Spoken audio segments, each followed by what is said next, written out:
Halo guys, jumpa lagi dengan channel Masno22.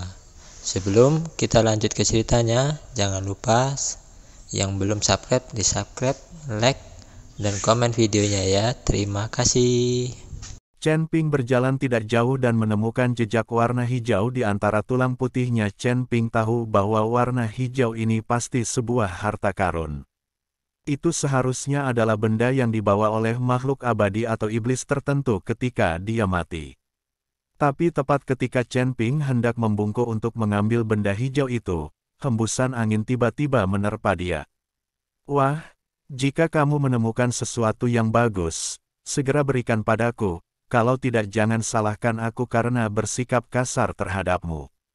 Anda, seorang pembudidaya iblis dengan wajah bulat, memegang senjata seperti pisau pemotong tulang, berteriak tajam ke arah Chen Ping.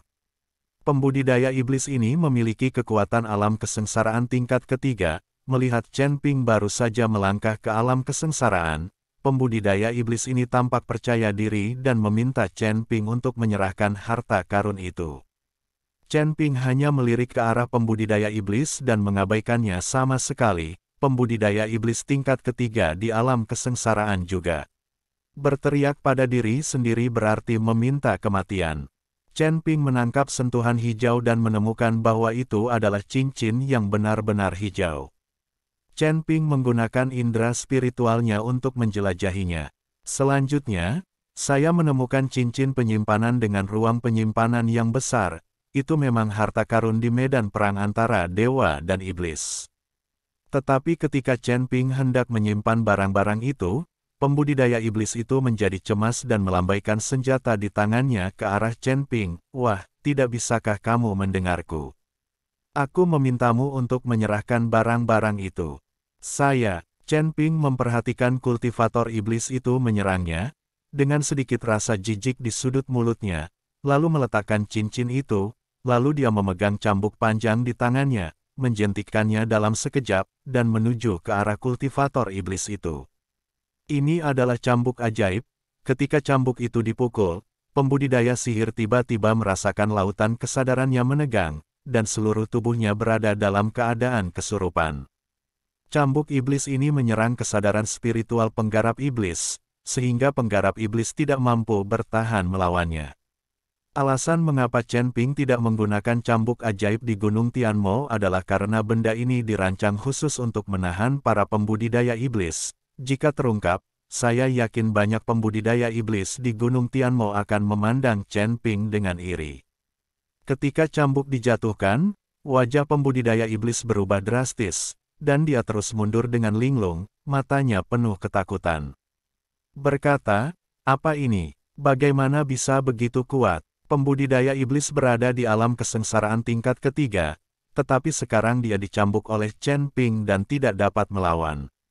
Petik 2. Ini adalah cambuk ajaib, siap memberi pelajaran pada kalian para penggarap jahat. Setelah Chen Ping selesai berbicara, dia mencambuk-cambuk di tangannya lagi. Wajah pembudidaya iblis menjadi gelap, dia tiba-tiba berteriak, mengulurkan cakarnya, dan meraih cambuk iblis.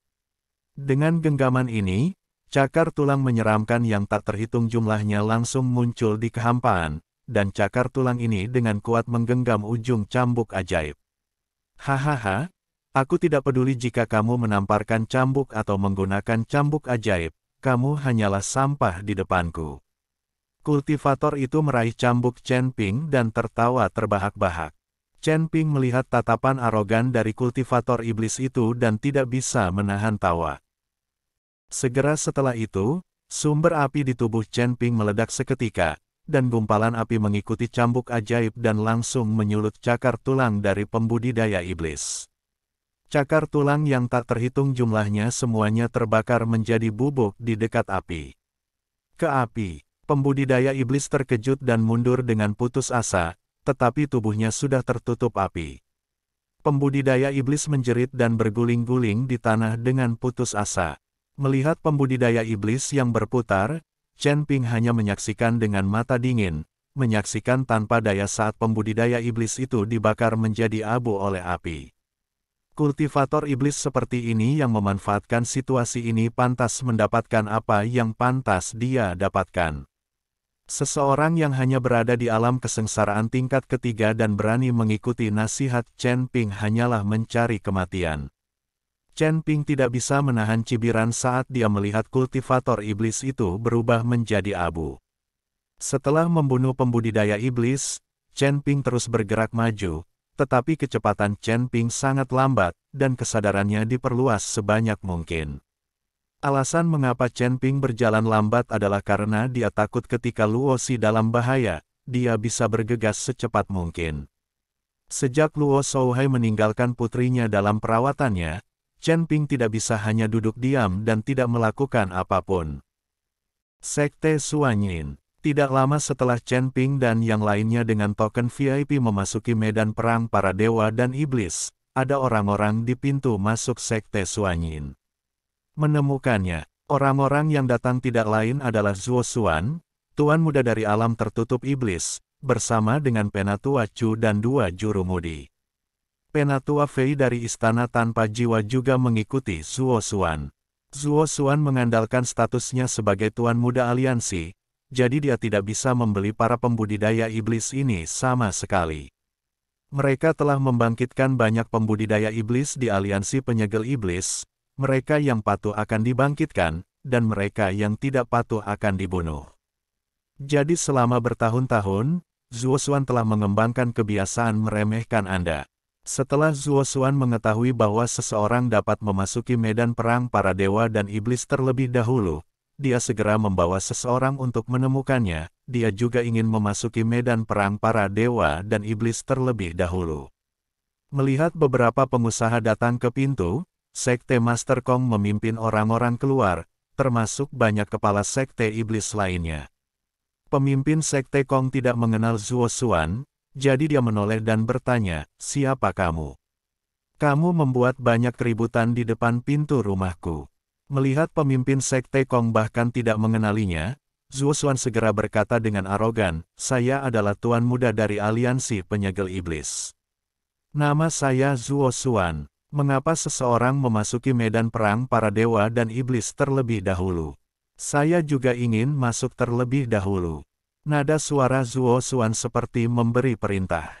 Ketika banyak pembudidaya iblis mendengar bahwa Zuo Xuan adalah anggota dari aliansi penyegel iblis, mereka semua mengerutkan kening. Bagaimanapun, aliansi penyegel iblis sangat terkenal dan kekuatannya menyebar hampir ke seluruh surga dan dunia manusia.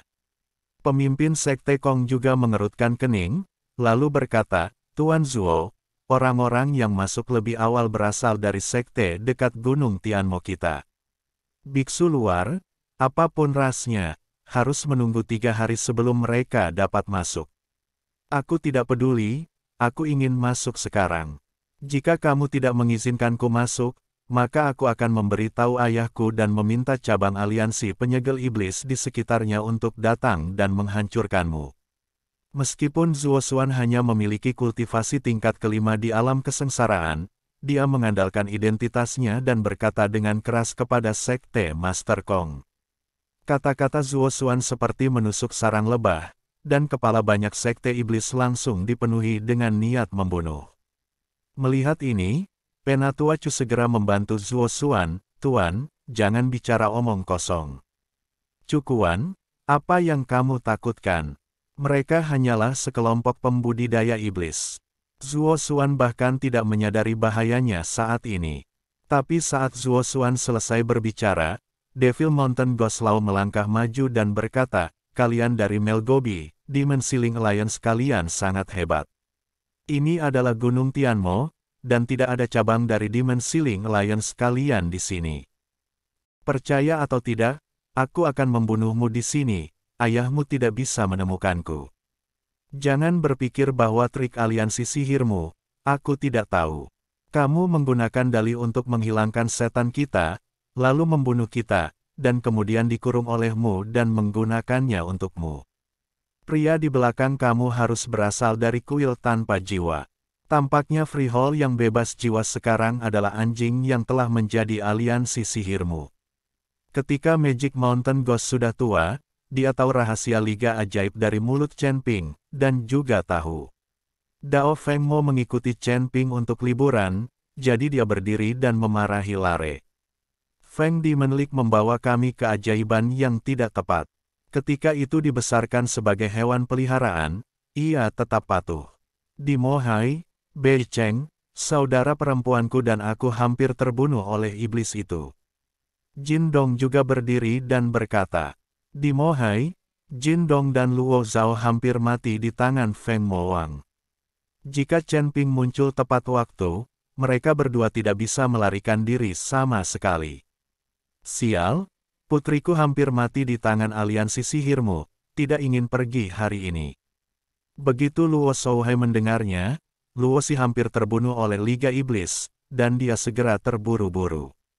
Perbaikan sihir pintu ajaib lainnya juga mengisi semuanya, dan yang kiri hand mereka dikelilingi oleh beberapa dari mereka. Ini agak bodoh. Melihat perbaikan ajaib mata jahat di sekitar, putaran kiri harus buang air kecil.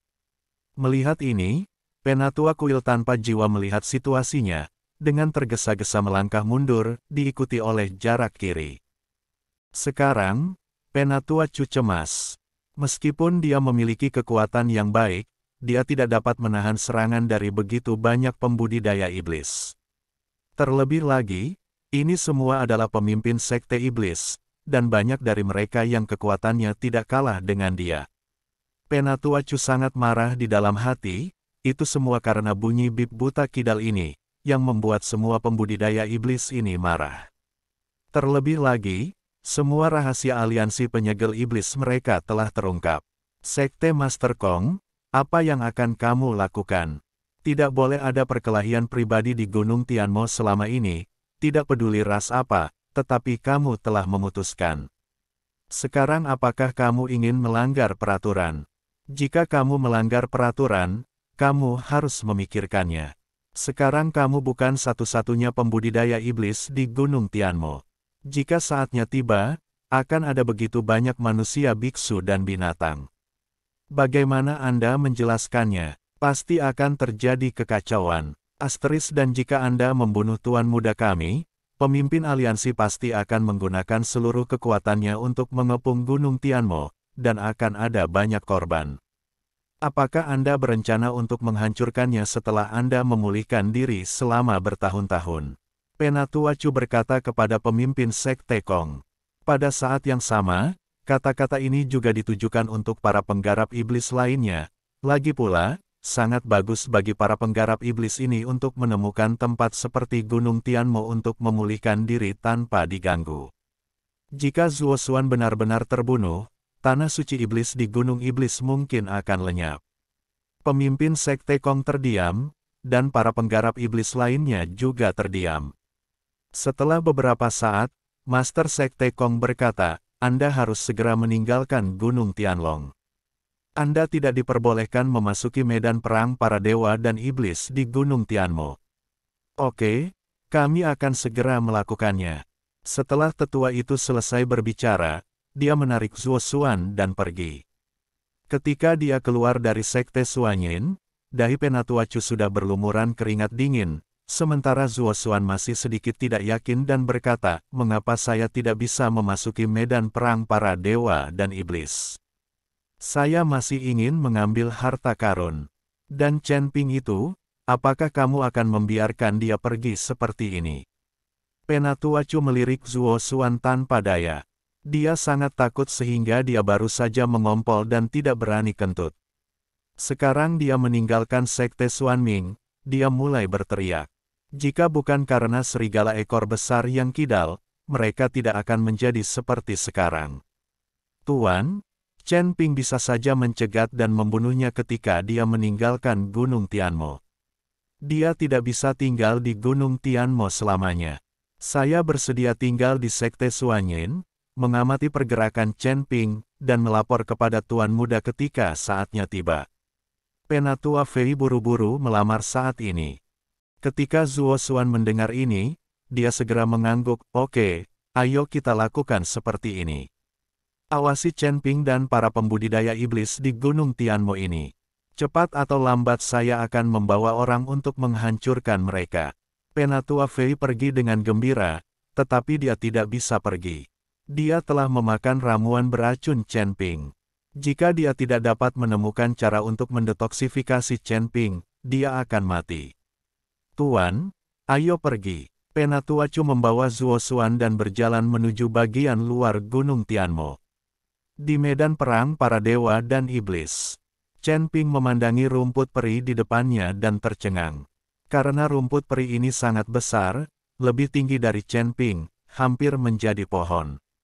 Apalagi ada beberapa buah di atasnya. Energi spiritual yang mengalir di buah itu sangat jernih. Dibandingkan dengan rumput peri di luar, saya tidak tahu berapa kali lebih kuat. Jika rumput peri ini digunakan untuk memurnikan ramuan, efeknya pasti 10 kali atau 100 kali lebih kuat.